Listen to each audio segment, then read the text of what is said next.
The city square was busy that afternoon, full of shoppers and street musicians. At the corner table of an expensive café sat Alexander Grant, impeccably dressed, gold watch catching the sunlight. Across from him, his friends laughed over their coffees.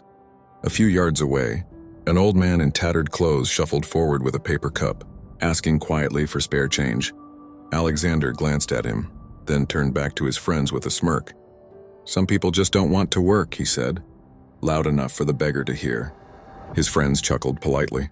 The old man stopped, looked straight at Alexander, and spoke in a voice that was soft but steady. "I used to be you." Alexander froze. The laughter at the table died instantly. He turned slowly, ready to dismiss the man. But something in those tired eyes stopped him cold. The beggar continued, still gentle. 25 years ago, I sat in that exact chair, wearing a suit just like yours, Grant Holdings. Ring a bell?" Alexander's face went pale. His friends looked confused. The old man nodded. "I'm David Grant, your father's older brother. The one they said disappeared after the bankruptcy." Alexander's world tilted. He had grown up hearing whispers about a reckless uncle who lost everything and vanished. His father had forbidden the name to ever be spoken again, and now that same uncle stood before him barefoot in rags, holding a cup that read, "Anything helps." Alexander tried to speak, but nothing came out. David simply smiled, no bitterness in it. "I'm not here for pity, Alex. I just wanted you to see me, really see me." One of Alexander's friends started to call security, but Alexander raised a hand to stop him.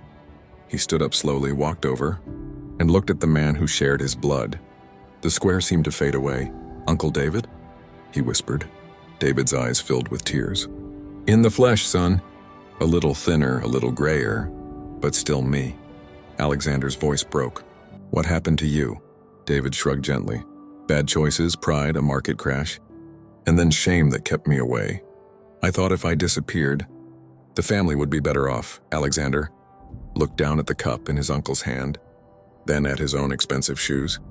He felt something crack open inside his chest. Without a word, he took off his coat and wrapped it around David's shoulders. Then he guided him to the table. His friends stared speechless. Alexander pulled out a chair. "Please, sit with us." Over the next hour, stories poured out like water from a broken dam.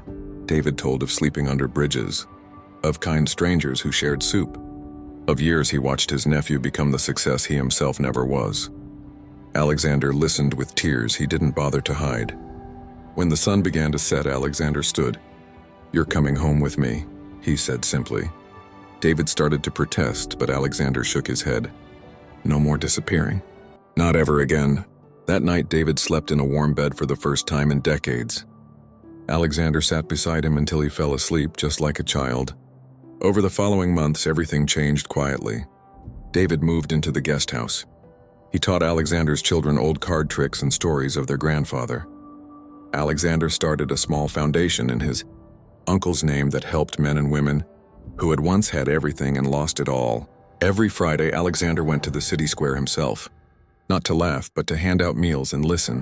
One evening, as they sat on the porch watching fireflies, David took Alexander's hand. "You didn't have to do any of this, you know." Alexander smiled through tears. "Yes, I did.